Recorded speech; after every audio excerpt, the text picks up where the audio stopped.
యాక్చువల్‌గా గత 2 రోజుల నుంచి మోహన్ బాబు పరారి 5 టీములు వెతుకుతున్నాయని వార్తలు మీడియాలో వచ్చాయి. కానీ మోహన్ బాబు దాన్ని ఖండిస్తూ నేనెక్కడికి పారిపోలేదు. ఇంట్లోనే వైద్యం తీసుకుంటున్నాను. అనారోగ్యంతో ఉన్నాను.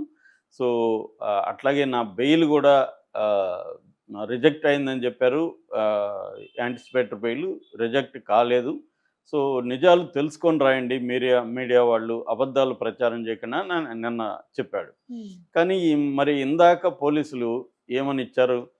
మాకాయన అందుబాటులోకి రావట్లేదు. అంటే ఆయన మరి పరారంటే ఎక్కడో పారిపోయాడని గాదు. హ్మ్. పోలీసులకైతే ఆయన దొరకట్లేదు. అంటే ఎక్కడో ఉన్నట్టే గదా! అవును సార్. దాక్కున్నట్టే గదా! హ్మ్. అజ్ఞాతంలో ఉన్నట్టే గదా! అంతే గదా! అదే గదా మీడియా జెప్పింది.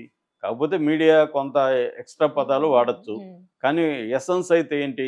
పోలీసులకి ఆయన అందుబాటులోకి రాలేదంటే హ్మ్. అర్థమేంటి? ఆయనే ఎస్కేప్ అవుతున్నట్టే గదా! సో, మరి ఆయనేమో నేను ఎస్కేప్ అవ్వట్లేదు ఇంట్లో ఉన్నానంటారు. మరి హ్మ్. పోలీసులేమో ఈ దొంగ పోలీస్ ఆటలాగా అయిపోయిందిది. మధ్యలో మీడియాని బ్లేమ్ జేస్తున్నారు హ్మ్. మోహన్ బాబు. మీడియా ఏం జేస్తుంది? పోలీసులు జెప్పిందాన్ని రిపోర్ట్ జేస్తుంది అవును. మీడియా. సో, ఆయన మరి అందుబాటులో ఉంటే పోలీసులెందుకు ప్రకటిస్తారు? హ్మ్. అది మేజర్ ప్రాబ్లమ్. అయితే ఇక్కడ కొన్ని డెవలప్‌మెంట్స్ అయితే మనం చెప్పుకుంటే ఆహ్, డిసెంబర్ 10న మోహన్ బాబు విలేకరుల మీద, మీడియా మీద దాడి చేశాడు. అందులో రంజిత్ అనే టీవీ9 విలేకరికి ఇక్కడ బోను 3 చోట్ల ఇరిగింది. ఆయనకి చిన్న రాడ్డేశారక్కడ.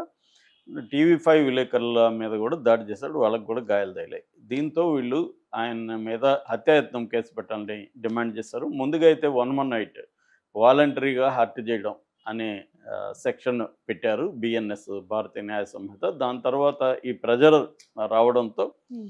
పోలీసులు 109 పెట్టారు. 109 అంటే అటెంప్ట్ టు మర్డర్. హత్య చేయడానికి ప్రయత్నించడం. ప్రయత్నించారు. హత్యాయత్నం. హ్మ్. సో, ఆ సెక్షన్ కింద పెట్టినప్పుడు అది నాన్ బెయిలబుల్. దాంతో ఈయనేం చేశాడంటే 438 కింద ఆహ్, బెయిల్ కోసం యాంటిసిపేటరీ బెయిల్ కోసం హైకోర్టులో ఎళ్లారు. ఈయన తరపున మామిడి అవినాష్ రెడ్డి పిటిషన్ ఏసాడు. అక్కడ అది జడ్జి గారొచ్చి జస్టిస్ లక్ష్మణ్ బెంచ్ దగ్గరికెళ్ళింది. ఆయన దాన్ని పెండింగ్‌లో ఉంచారు. అంటే మామూలుగా ఇలాంటి బెయిల్ పిటిషన్ ఏమో కౌంటర్ అడుగుతారు పోలీసుల్ని. దాదాపు 8 మందేమో వీళ్ళు ప్రతివాదులుగా కూడా చేర్చారు దాంట్లో. అంటే గవర్నమెంట్ డీజీపీ దగ్గర నుంచి అందరిని. సో, వాళ్ళకి నోటీసులెళ్తాయి. వాళ్ళు బెయిల్ ఈయనకి ఇవ్వొద్దని వాళ్ళ ఆర్గ్యుమెంట్స్ ఉంటాయి. హ్మ్. ఇవన్నీ జరగాలి బెయిల్ హ్మ్. అంటే. హ్మ్. బెయిలు ఎప్పుడు బెయిల్ ఇస్తారు, ఎప్పుడు బెయిల్ ఇవ్వరు అనేదానికి జనరల్‌గా ఏముంటదంటే, ఈ బెయిల్ ఇస్తే ఈ వ్యక్తి సాక్షుల్ని బెదిరించొచ్చు, లేదా ప్రలోభపరచొచ్చు, ఓకే. లేదా హ్మ్. సాక్ష్యాధారాలను తారుమారు చేయొచ్చు, లేదా ఫ్లైట్ రిస్క్ పారిపోవచ్చు విదేశాలకి. అని 3 కండిషన్‌లలో జనరల్‌గా బెయిలు వద్దని వీళ్ళు చెప్తారు. అయితే ఆయన ఈ 3 నేను చెయ్యను. నేను దీనికి కోఆపరేట్ చేస్తానన్నప్పుడు బెయిల్ వస్తుంది మామూలుగా. హుహు. సో, అయితే నాన్ బెయిలబుల్ కేసుల్లో యాంటిసిపేటరీ బెయిల్ రావడం కొద్దిగా డిఫికల్ట్. రెగ్యులర్ బెయిల్‌కేసుకోవాలి.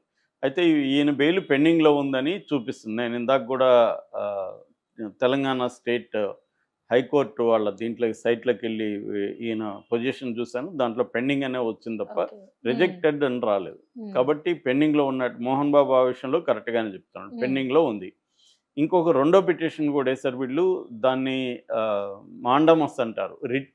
హ్మ్. మాండమస్ రిట్ అంటే అర్థమైందంటే, గవర్నమెంట్‌ని గాని, పోలీసుల్ని గాని ఆదేశించాలి. ఏమని? ఏదైనా పని చేయమనో, చేయొద్దనో ఆదేశించమని కోర్ట్‌ని అడిగేదాన్ని ఓకే. మాండమస్ రిట్ హ్మ్. అంటారనమాట. ఈయన తరపున నాగేష్ రెడ్డి అనే ఒక అడ్వకేటు ఈ పిటిషన్ ఫైల్ చేశాడు. రిట్ ఫైల్ చేశాడు. జస్టిస్ విజయసాయినారెడ్డి బెంచ్‌కి ఇది వెళ్ళింది. అందులో మోహన్ బాబు అండ్ విష్ణు ఇద్దరు వాళ్ళు. వాళ్ళు పిటిషనర్లు. ఈ ఇద్దరు పిటిషన్‌లో అడిగిందేందంటే, ఇట్లా మాకు సెక్యూరిటీ కల్పించమన్నాము.